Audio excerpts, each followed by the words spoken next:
आजकल यूएफसी के बारे में तो सब जानते हैं क्योंकि इसमें रियल एक्शन, फाइट और सस्पेंस आदि होता है। यूएफसी को इस मुकाम तक पहुंचाने में इसमें भाग लेने वाले खिलाड़ियों का योगदान है, जो अपनी फाइट करने की कौशलता से दर्शकों को इसकी तरफ खींचते हैं। इनमें से कुछ खिलाड़ी अधिक मशहूर नहीं होते तो कुछ इसके मशहूर माहिर खिलाड़ी होते हैं। इन्हीं मशहूर खिलाड़ियों में एक नाम है टोनी फर्ग्यूसन का। Tony Ferguson UFC mix martial art के जाने माने खिलाड़ी है।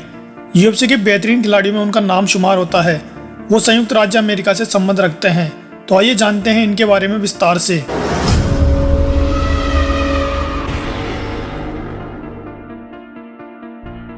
टोनी फर्ग्यूसन का पूरा नाम एंथोनी आर्मड फर्ग्यूसन पेडोली है।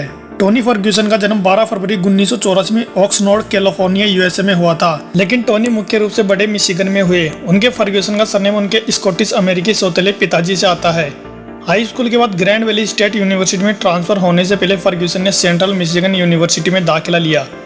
उन्होंने अपनी डिग्री पूरी नहीं की, लेकिन एक सफल कॉलेज कुश्ती करियर बना के रखा। 2006 के कॉलेज रेसलिंग एसोसिएशन नेशनल कुश्ती चैंपियनशिप को उन्होंने 165 एलवी डिवीजन में जीता। कॉलेज के बाद फर्ग्यूसन अपने परिवार के पास वापस कैलिफोर्निया चले गए। वो दिन में मार्केटिंग और सेल्स का काम करते और रात में बार टेंडर का। एक रात बार में शिफ्ट के दौरान एक व्यक्ति ने उन्हें कुश्ती के बैकग्राउंड के बारे में पूछा और उन्हें युवा मिक्स मार्शल आर्टिस्ट खिलाड़ियों के साथ काम करने के लिए बुलाया। इसके कुछ समय बाद उन्होंने एमएमए में करियर बनाने का फैसला लिया।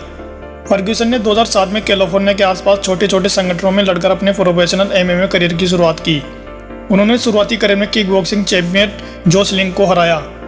फर्ग्यूसन ने यूएफसी की reality series the ultimate fighter में कई बार भाग लेने के लिए आवेदन किया। 2010 में अंत में उन्हें 10-2 के प्रोफेशनल रिकॉर्ड हासिल करने और प्योर कॉम्बैट में वेल्टरवेट चैंपियनशिप जीतने के बाद यूएफसी सीरीज के सीजन 13 में भाग लेने के लिए स्वीकार किया गया। उन्होंने the ultimate fighter team Lesnar बनाम टीम टॉस सेंटोस पर वेल्टरवेट के रूप में प्रतिस्पर्धा की।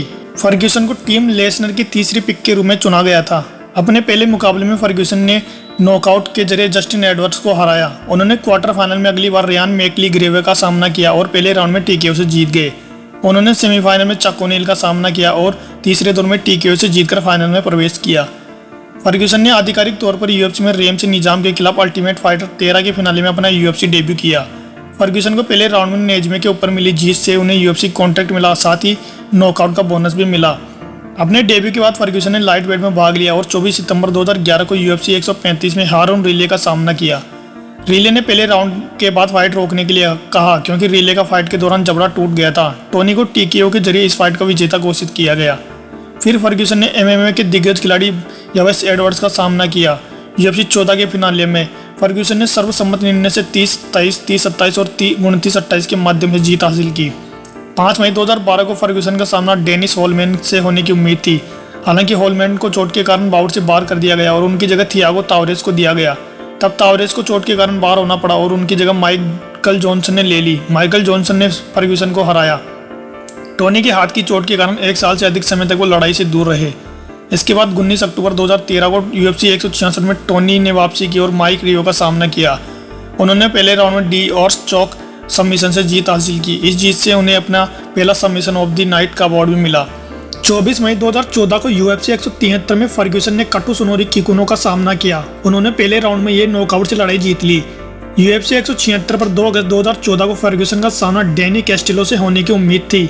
हालांकि यूएफसी 176 के रद्द होने के बाद कैस्टिलो फर्ग्यूसन को दोबारा मैच के लिए तय किया गया और यूएफसी 177 में 30 अगस्त 2014 को इन दोनों का मुकाबला हुआ, जिसमें फर्ग्यूसन ने जीत हासिल की।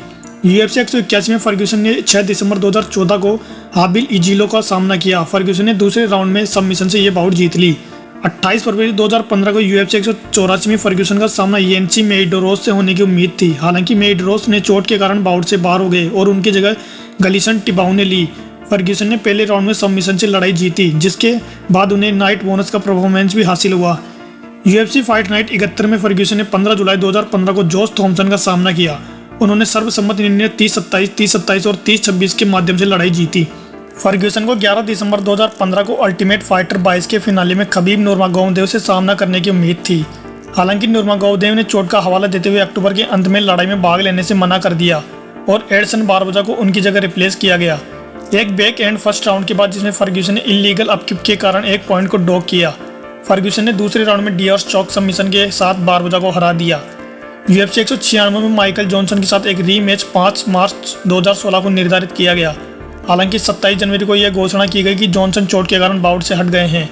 इसके बदले में नूरमागोमदेव के साथ मुकाबला 16 अप्रैल 2016 को फॉक्स 19 पर UFC में होने की उम्मीद थी। 5 अप्रैल को फर्ग्यूसन की फेफड़े की समस्या के कारण बाउट से बाहर हो गए। उन्हें नए खिलाड़ी डोरेल होचर द्वारा रिप्लेस किया गया।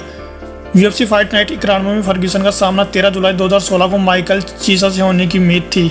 हालांकि चीसा ने चोट का हवाला देते हुए 27 जून को लड़ाई से बाहर हो गए और उनकी जगह खिलाड़ी लैंडल बनाटा को रिप्लेस किया गया। फर्ग्यूसन ने डिओर्स चौक के माध्यम से अपनी दूसरी सीधी लड़ाई जीती और उन्हें एक और fight of the night bonus से सम्मानित किया गया। फर्ग्यूसन ने पूर्व चैंपियन राफेल डॉस अंजोस का सामना 5 दिसंबर 2016 को अल्टीमेट फाइटर लेटिन 3 के फिनाले में किया। उन्होंने सर्वसम्मत निर्णय से लड़ाई जीती। दोनों प्रतिभागियों को फाइट ऑफ द नाइट से सम्मानित किया गया। UFC 209 में इस बार अंतरिम UFC लाइटवेट चैंपियनशिप के लिए नूरमागोमदेव के साथ जोड़ी बनाना फर्ग्यूसन का तीसरी बार निर्धारित किया गया था। हालांकि इस घटना के बेट इन से पहले अपने वजन में कटौती के दुष्प्रभावों के कारण नूरमागोमदेव को अस्पताल में भर्ती कराया गया और यह बाउट फिर से रद्द हो गई। अंतरिम UFC लाइटवेट चैंपियनशिप के लिए UFC 216 में 7 अक्टूबर 2017 को फर्ग्यूसन ने केविन ली का सामना किया। उन्होंने तीसरे दौर में ट्राइक चौक सबमिशन से बाउट जीत ली। 7 दिसंबर 2018 को UFC 223 में चौथी बार नूरमागोमदेव के साथ टोनी का मुकाबला निर्धारित किया गया, लेकिन किन्हीं कारणों के कारण टोनी और खबीब का यह मुकाबला भी रद्द हो गया। UFC 229 में फर्ग्यूसन ने 6 अक्टूबर 2018 को एंथोनी पेटिस का सामना किया। उन्होंने 2 राउंड के बाद कॉर्नर स्टॉपेज के माध्यम से बाउट को जीत लिया। पेटिस के साथ लंबे समय तक काम करने वाले और कोच ड्यूक रूफेस ने रेफरी को सूचित किया कि पेटिस टूटे हाथ के कारण फाइट को जारी नहीं रख सकता। इस जीत ने उन्हें चौथी बार फाइट ऑफ द नाइट का बोनस दिया। फर्ग्यूसन ने 8 जून 2019 को UFC 238 में डोनाल्ड सेरोन का सामना किया। लड़ाई के दौरान चोट लगने से सेरोन की दाहिनी आंख पूरी तरह बंद हो गई, जिससे डॉक्टर के कहने पर लड़ाई को रोक दिया गया और लड़ाई जारी नहीं रह सकी, जिससे टोनी को TKO के जरिए विजेता घोषित किया गया। इस लड़ाई ने उन्हें फाइट ऑफ द नाइट का अवार्ड दिलाया। अगर टोनी की निजी जिंदगी की बात करें तो फर्ग्यूसन की पत्नी का नाम क्रिस्टिना है और उनका एक बेटा भी है। तो दोस्तों, टोनी से जुड़ी जानकारी अगर आपको पसंद आई तो इस वीडियो को लाइक कर दे और हमारे चैनल को